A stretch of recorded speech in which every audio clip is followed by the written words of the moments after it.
Now the robots take the front end structure and the ladder assembly and weld them together.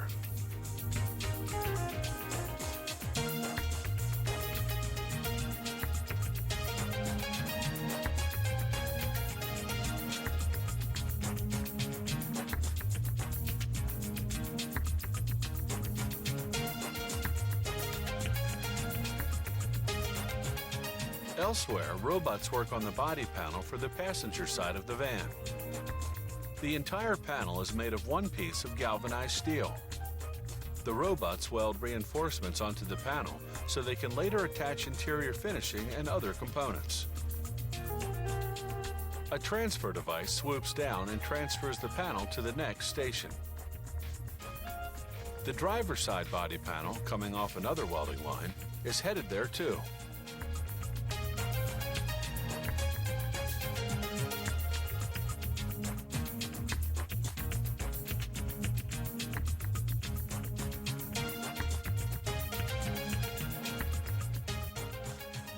At the next station, robots have already installed an underbody with the floor panel on top of the ladder assembly unit we saw earlier. Now the robots weld the body side panels to the underbody. They also weld inner wheel wells to the body side panels. Then they weld on a roof. The van then rolls into the area of the body shop called closures. That's where they install the liftgate, the hood, and the doors. An inspector checks the gaps around the hood, looks for dents and dings in the body, and makes sure the doors are flush with the side panels. He marks any areas that need repair or adjustments with removable ink. The engines arrive at the plant already assembled. Workers just have to install them and adjust a few components. Meanwhile, the van is off at the paint shop, followed by the trim shop for glass, handles, and interior components. In the chassis department, the engine, transmission, rear suspension, and brake assembly are installed from underneath.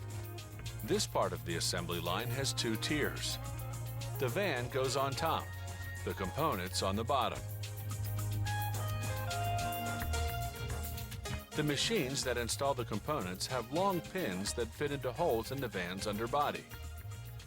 This positions the components with precision. Workers hook up the gas tank manually.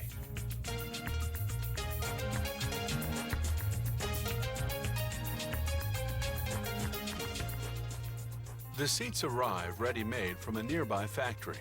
They simply clamp into place in the seat pockets that were welded onto the ladder assembly earlier.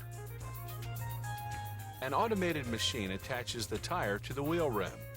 Then it inflates and balances the tire. Workers mount the tires, starting the nuts by hand, then tightening them with tools. Now the van comes off the carrier and goes full weight on its wheels for the first time.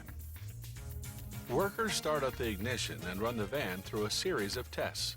It's taken the plant about 24 hours to produce this vehicle, which will soon be on its way to a car dealership.